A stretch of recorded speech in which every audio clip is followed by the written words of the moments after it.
Bueno, muy buenos días a todas y a todos. Es un gusto volver a estar aquí en lo que me explicaron el primer día que era mi comisión.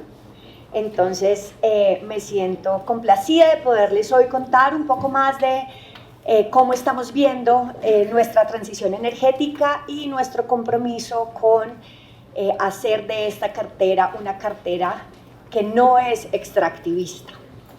Y ahí quisiera decir que este es el ministerio de la gente. Este es el ministerio de Minas y Energía, de quienes votaron por un cambio, de quienes votaron por cuidar la Casa Grande, de quienes votaron por la justicia ambiental, por la justicia social, por la paz total. Nosotros nos debemos a esas comunidades, a esos pueblos, a esos barrios. Y hoy venimos aquí a contarles cómo desde la transición energética, que es justa, gradual y segura, vamos a responder ese mandato popular que es nuestro compromiso. Yo soy muy sensible a la violencia patriarcal, a la violencia de género. Durante estas últimas semanas es lo que más fuerte me ha parecido de estar aquí siendo gobierno y representando el cambio que este país ha decidido. Esa violencia no es solamente contra las ideas de un gobierno que quiere cambiar, es también una violencia que se siente contra las ciencias humanas y sociales, en una falsa jerarquía entre conocimientos, entre disciplinas. Es una violencia también de género. Y esa violencia de género a veces se refleja en comportamientos de sexualización, a veces de caricaturización, a veces también en violencias que son institucionales y que son simbólicas. Yo invito a los congresistas, a ustedes representantes, honorables representantes, a que esa violencia no se reproduzca aquí. Nosotros necesitamos trascender estas violencias, porque las mujeres estamos cansadas de la violencia y porque ese tipo de abusos realmente nos afectan en lo personal, en lo institucional, realmente han arruinado nuestras oportunidades de ser. Hoy las mujeres queremos ser libres caminando en la calle, queremos ser libres expresando nuestras ideas y queremos ser reconocidas en este gobierno, queremos ser reconocidas como mujeres que somos capaces de dar el cambio. Yo aquí vengo efectivamente a hacer una respuesta en el marco de un control político, que es un control político a este gobierno que lleva 4 semanas en las que hemos trabajado sin parar. Hemos recibido más de 500 preguntas del Congreso que hemos respondido a la mayor celeridad posible, a la mayor celeridad humanamente posible. No puedo hacer control político por Venezuela y en eso me excuso.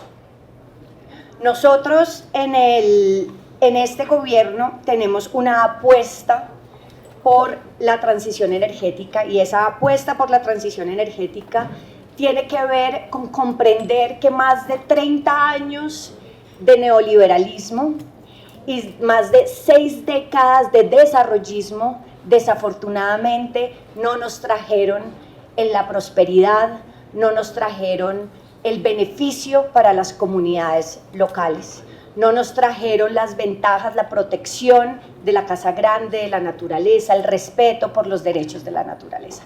Al contrario, nos ha traído daños, y son daños ambientales y sociales que no han sido internalizados en la comprensión y en el cálculo de este sistema económico. Cuando nos hablan del Producto Interno Bruto, desafortunadamente el Producto Interno Bruto no internaliza lo que se llaman los costos ambientales y sociales del extractivismo.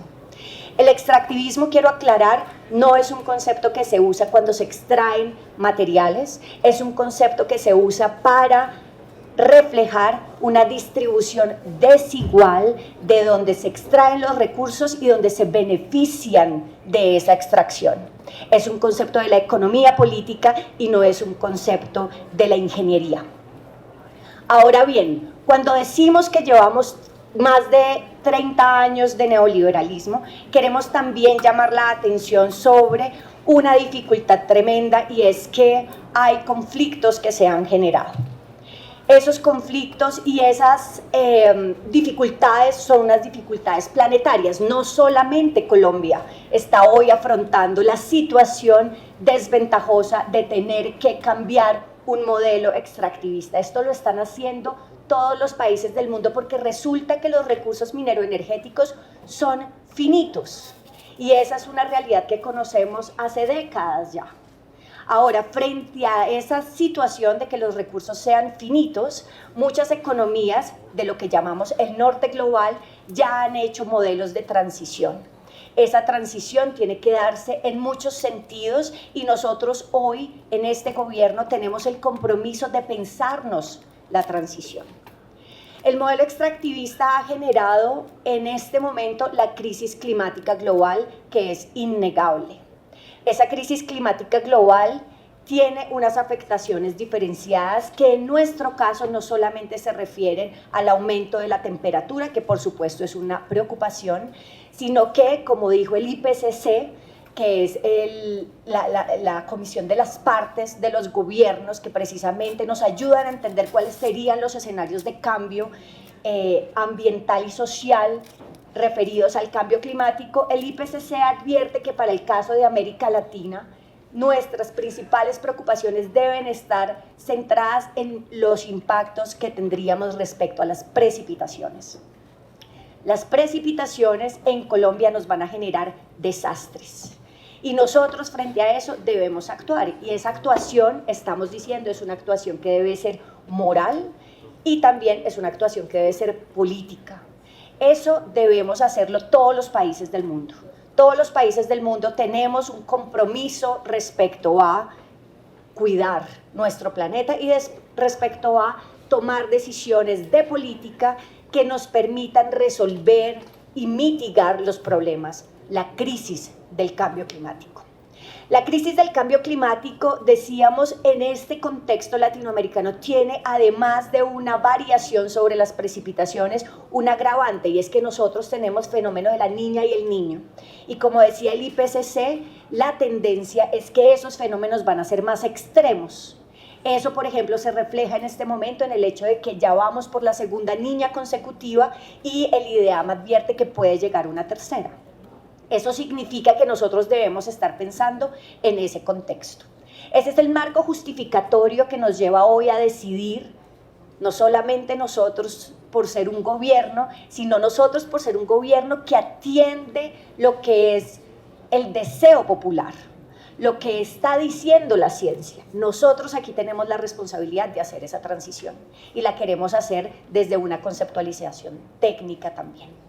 La descarbonización de la industria en Colombia es muy importante. Nosotros sabemos que nuestras mayores emisiones no provienen de la industria, sino de la deforestación y de la ganadería, y sin embargo, sea lo que sea que nosotros estemos impactando desde la industria, debemos, por supuesto, descarbonizarlo, porque es un tema ético y moral, pero también porque las industrias quieren hacerlo. Las industrias están comprometidas con hacerlo. Yo me he sentado con industrias mineras que me están diciendo: ayúdenos a hacer esa transición tecnológica que nos permita generar economías circulares, que nos permitan el carbono neutralidad, el agua neutralidad. Entonces, nosotros tenemos el compromiso desde el Congreso, pero también desde el gobierno, de facilitar eso que es una voluntad de las empresas. No les neguemos a las empresas esa posibilidad, ese deseo, esa voluntad. Ayudémosles desde la política, y ayudémosles también desde un compromiso técnico que tenemos. Entonces, siguiente por favor.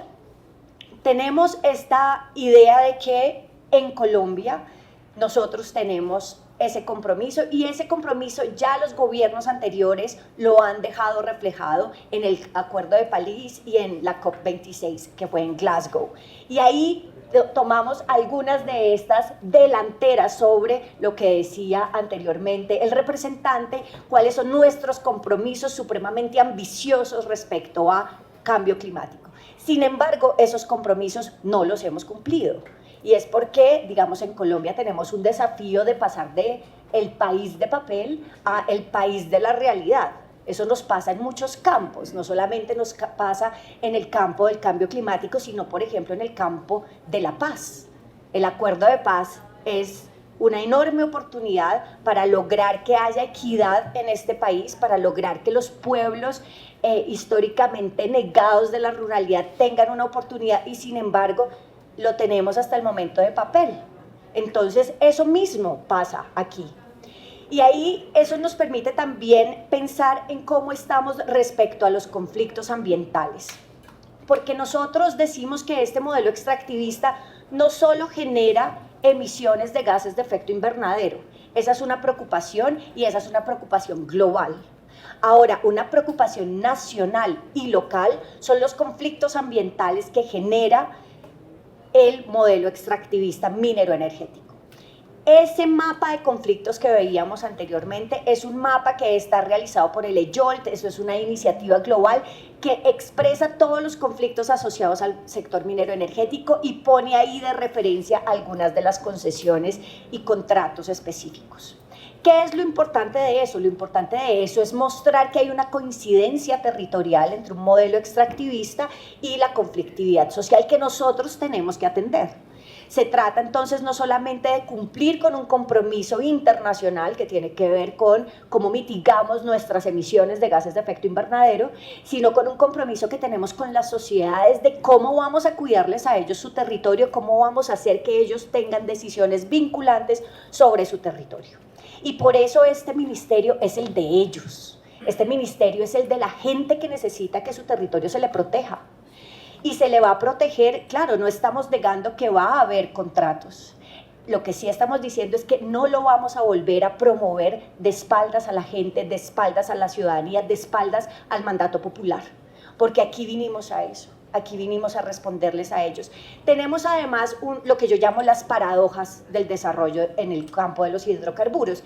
Y aquí vamos a presentar 3 casos brevemente, ustedes los conocen mejor que nadie, y es Arauca. Arauca, por ejemplo, es una región, un departamento donde tenemos necesidades básicas insatisfechas que son al menos 3 veces el promedio nacional, y sin embargo es una región donde se produce el 7%, más del 7% del petróleo nacional. Entonces ese tipo de relación nos muestra la inequidad, la distribución ecológica desigual se llama eso. Sí. Casanare. Casanare es una región fundamentalmente gasífera, tiene petróleo también, pero gasífera, ahí tenemos nuestras principales reservas de gas. Y sin embargo, tienen también unas necesidades básicas insatisfechas superiores al promedio nacional. Entonces seguimos ahí viendo que a pesar de que aparentemente es un hub de desarrollo minero energético, no es un hub de desarrollo social y económico. Esa contradicción es una paradoja. Es una paradoja de un discurso que nos hemos vivido, ¿no es cierto? Y toda nuestra institucionalidad y todas nuestras maneras de hacer gobierno, nuestra arquitectura institucional ha estado puesta frente a ese paradigma. Y hoy ese paradigma tiene que cambiar. Y tiene que cambiar porque si no cambiamos vamos a perecer. Y sobre todo los más pobres van a tener esa dificultad. No vamos a poder lograrlo y aquí vinimos a eso. La Guajira es el caso más dramático. Más de 100 niños han muerto por desnutrición este solo año en La Guajira. Y sin embargo tiene una producción de gas, y sabemos todos, de carbón, que debería reflejarse en el bienestar regional y no se ve. Santander, aquí tenemos también una violencia política, social, extractivismo, y es que las empresas desafortunadamente han estado, y eso lo tiene la Comisión de la Verdad muy bien analizado, y es cómo estas industrias también han tenido unas relaciones con esa violencia. No estoy diciendo que sean los culpables, estoy diciendo que sí hay un traslape entre esas regiones extractivistas y estas violencias políticas. Y eso es algo que debemos reconocer y que tendríamos que entrar a resolver. Entonces, ¿cómo lo resolvemos? ¿Vamos a generar inseguridad energética para el país? No, no lo vamos a hacer. Vamos a hacerlo de una manera responsable, de una manera técnica y eso es lo que estamos haciendo con nuestros asesores. Esto que son los principios de la transición energética se los había explicado la vez pasada que vine aquí, entonces no me voy a tomar el tiempo en eso. Bueno, decíamos entonces que esos principios de la justicia, de la transición energética justa, los habíamos explicado previamente, no me quiero detener en ello. Lo que sí es que hay una transición anterior.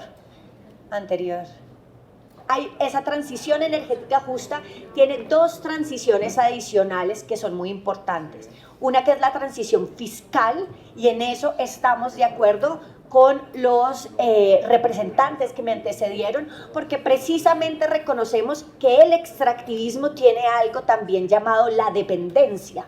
Genera un modelo de dependencia frente al modelo extractivista. Entonces, nuestras economías nacionales han estado fuertemente dependientes de la exportación de materias primas. No hemos podido desarrollar encadenamientos que nos permitan generar industrialización. De hecho, eso nos permite decir que somos un país pobre precisamente en industrialización. Muy distinto, ustedes pueden ver las economías de los países llamados desarrollados, que su mayor contribución al Producto Interno Bruto viene precisamente de la industrialización y las industrias del conocimiento. Nosotros, en cambio, nuestro peso fuerte es exportación de materias primas. Y ese es el tipo de relación desigual y de dependencia que nosotros queremos romper en este gobierno. Ahora, no lo podemos hacer de la noche a la mañana y por eso esto se llama transición, porque nosotros aquí estamos iniciando un camino que creemos que es el correcto para que podamos ser una economía intensiva en conocimiento y productiva, pasar de la economía extractivista a la economía productiva desde nuevos encadenamientos. Esto es algo que tenemos que hacer con el Ministerio de Comercio, es algo que estamos trabajando en Hacienda, es un trabajo colectivo y hacia allá nos orientamos. Esto es una información que compartimos con los representantes, ellos también manejan estas mismas cifras. Estamos hablando de que en reservas probadas en gas tenemos 8 años y en reservas probadas de petróleo tenemos 7,6. Esto es diferente a los recursos y tal vez ahí ha habido una confusión porque Uchuva, Gorgon, Orca, que parecen unas súper buenas, tenemos ahí unos muy buenos recursos de gas, no sabemos si pueden convertirse en reservas y por eso yo sugeriría que no hagamos una especulación aún sobre eso, porque para que algo de recursos se convierta en reserva debemos estar absolutamente seguros de cuáles son los costos de poner ese gas en superficie. Esos costos todavía no se han calculado y por eso hoy no podemos decir que sean reservas declaradas. Pensar que eso ya puede nombrarse como reservas declaradas nos genera un ruido y no nos permite tomar decisiones técnicas adecuadas. Mi sugerencia es que esperemos a que eso tenga efectivamente los estudios del caso y que desde esos estudios sepamos qué de esos recursos pueden convertirse en reservas según la viabilidad económica que tenga esa transición, esa materialización de la reserva. Nosotros tenemos en este momento efectivamente 207 contratos que no están aún en explotación. Para nosotros ese es un potencial que debemos necesariamente explorar porque 207 contratos pueden ser unas buenas oportunidades para robustecer nuestra reserva. ¿Qué debemos hacer anterior? ¿Qué debemos hacer respecto a estos 207 contratos? Contarles que de estos hay 34 suspendidos. Entre esos 34 suspendidos, 7 corresponden a reservas de yacimientos no convencionales.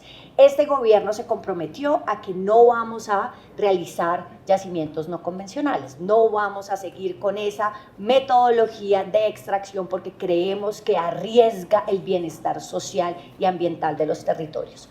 Descontando esos 7, aún tenemos un potencial de 42% de esos proyectos que están en stand-by, en un cuello de botella, y nuestro propósito es que se desaten para de esa manera asegurar que entran dentro de esta matriz de consideración que nos dé la garantía de la seguridad energética nacional.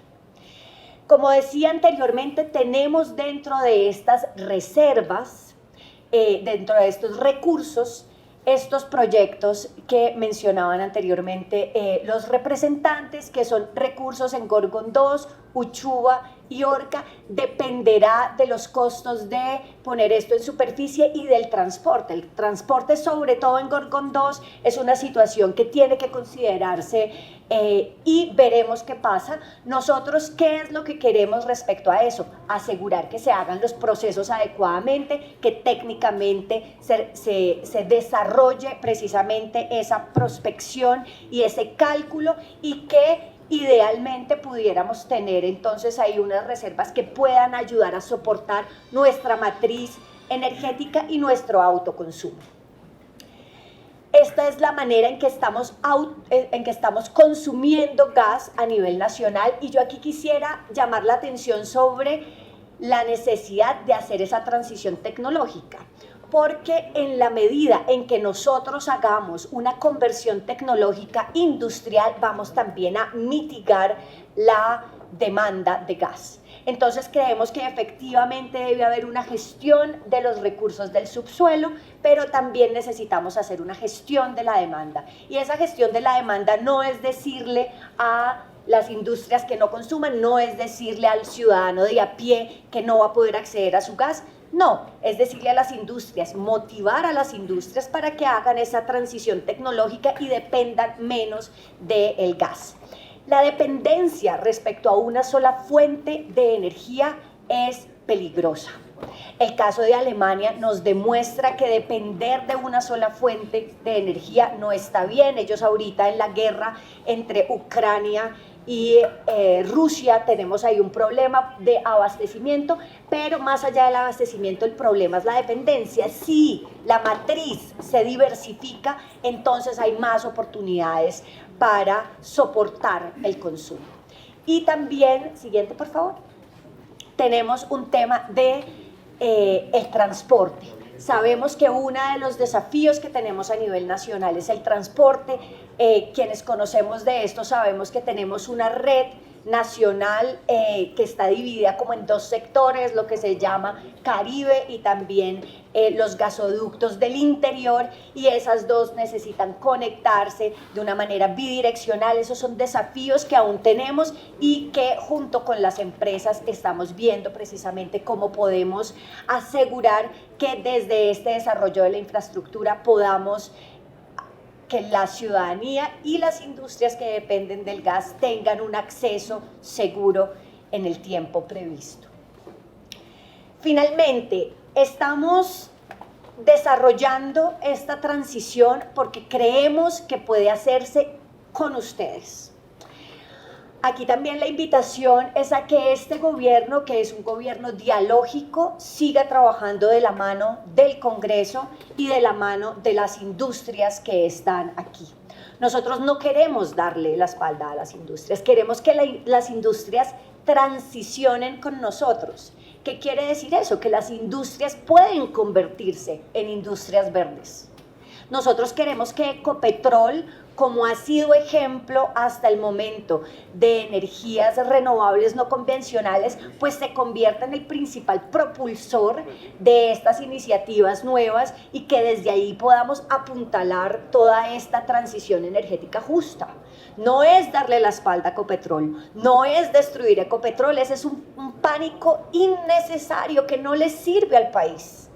Estamos aquí diciendo queremos que Ecopetrol se fortalezca y se vuelva más verde, que esa iguana que nos representa realmente se convierta en lo que es también su matriz energética mayoritaria. Entonces, con esa idea y con esa invitación a ustedes a acompañar esta transición por energética justa, con eso quiero dejarles. Muchas gracias.